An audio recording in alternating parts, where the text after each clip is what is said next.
A brand new compact 20 megapixel trail camera with 0.2 second trigger speed and 1080 video and a Wi-Fi remote? Let's check out the Rinkmo WIFI 810 trail camera. So as I just mentioned, I am checking out the brand new Rinkmo 20 megapixel trail camera. It's model Wi-Fi 810. This trail camera has a 120 degree angle lens and is capable of taking 20 megapixel stills and video at 1080p at 30 frames per second. It's advertised as a 0.2 second trigger speed, which is extremely fast, and it has an IP66 waterproof rating, which is one of the best you can get in trail cameras. It supports micro SD cards up to 64 gigabytes, and it's Wi-Fi enabled.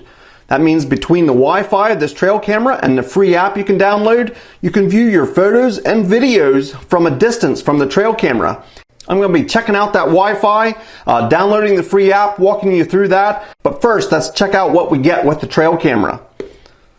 So of course, we get the manual with it. We have a USB cable, a supplied tree strap, and a remote to turn your Wi-Fi on and off. So the Wi-Fi capabilities of this new trail camera is exciting. It ought to allow us to access the photos and videos that are on the micro SD card, and it's also going to allow us to adjust the settings just by using the app on our smartphone. So let's check out the Wi-Fi. So as I mentioned, the new Wi-Fi trail camera comes with a remote, so you can turn the Wi-Fi on and off as you approach the trail camera. But first we have to download the free app and go through the settings to connect the Wi-Fi to our smartphone. Let's check that out.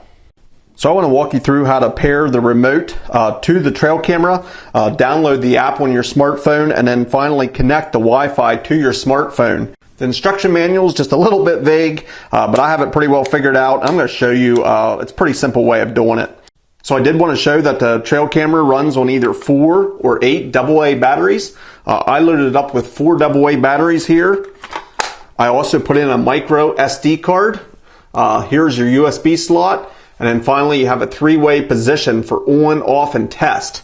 So next we're going to slide this to the test position, and that ought to power the camera up. So next, after we have our trail camera on the test mode, we're going to continue with pairing our remote to the trail camera. Now this has to be done when it's brand new, and get your remote paired with your trail camera so you can turn the Wi-Fi on and off. The key to pairing these two is this very small indented button. It's recessed down in there, so you can't push it with your finger. You're going to need a very small object, maybe the point of a paper clip, or I'm going to be using a knife, although I don't know if it's recommended that you would use a sharp object, but that's what I have. I'm going to be pressing that button down, and then a red light ought to appear here. And as soon as that red light comes on, you're going to press and hold your on button. The goal is to have this red light go off, and then as you're pressing and holding the on button, that red light's going to go off. And that's going to indicate that the two are paired together, and your remote will be able to work with this trail camera then. So let's try depressing this button. We have a red light on. Next we're going to push and hold the on button. And as you can see, this light went off and this one went off. If you want to test your pairing now, just push the on and it ought to flash down here. And it did there, so you can see as I push it, you get a flash there. That means they're paired. The pair was successful. If it wasn't, you can try it again. Press that little indented button. Wait for that red light to come on. When that red light's on, press and hold your on button until this red light and that red light both goes off. Then you successfully paired your remote to your brand new trail camera. So the next step in this process is to download the free app on your smartphone. The manual tells you to search for Wi-Fi camera in your app store, whether it's Apple or an Android product.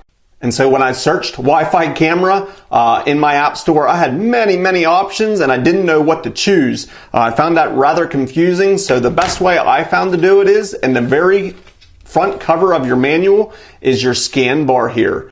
I simply scanned this with my smartphone and that brought me to the correct app, and that helped solve a lot of my problems with trying to find that app through that search. I think it'd been useful if they would give you a picture of what the app should look like so that you do get the right one. But when I did scan this bar right here, it did take me to the correct app. I was able to download the app, and it does say Wi-Fi camera, and then it has some initials behind it, but that's what the app looked like, and that one seems to work for me. The next step in the setup is you want to turn your camera to on mode. It's going to count down and be ready to be activated. As it's counting down and getting ready to be activated, the red light flashes here. You can see we're going to wait until that red light goes off. So once that red light quits flashing, when you're on the on mode, then you're able to use your remote. You simply press and hold the on key, and I wait until the red light comes on right there. That red light's going to flash one time, and then it's going to turn blue. That's what you want to see. When this is blinking blue, it is emitting Wi-Fi signal. So when the trail camera is blinking blue, that means it's emitting Wi-Fi signal, and you're ready to pair it with your phone. Go into your settings and look under your Wi-Fi. It comes up as cam. I simply click on cam, and it connects. I did notice when it connects, your blue light quits blinking. At this point, the camera, there's no lights blinking, but on your Wi-Fi and the smartphone, it shows it's connected to cam. At this point, you're ready to open the app. The first time you open it, it's probably going to ask you for a passcode, and that is in the user's manual. It's 1, 2, 3, 4, 5, 6, 7, 8. But at this point, you open your app and you are ready for live viewing. So once you connect to the app, that's going to give you a live view. It's showing me here. Boy, that's a little bit, will make you dizzy if I spin it around. But the nice thing about not only having a live view, you can click here onto the settings, and this is going to bring you up a whole list of the settings on the trail camera. From here, you can change anything from your resolution on your pictures and videos, your record mode, whether you want it on video or photo, your sensitivity, your video length, your interval, your time lapse, your iOS, PIR sensitivity. All kinds of settings there right at the tip of your fingers through the app, and I find this very useful to set up the trail camera. You're also able to do it through the menu of the trail camera. I find this format so much easier on the app, and you can set all your settings on the trail camera right here from the convenience of this free app. Let's get back to the live view. After you're done with the app, done looking at the photos or videos or adjusting the settings, you're going to have to go back into your Wi-Fi settings. I found you have to disconnect from the Wi-Fi in order to get this blue light to blink again. So you can simply turn off your Wi-Fi at this point. When you do that, the blue light starts blinking. Then you can use your remote and turn it off. Press and hold it, it turns to red and then shuts off. So it really is that simple. Like I said, once you do this the first time and have it set up automatically, it becomes a lot easier. You can simply turn on and off the Wi-Fi.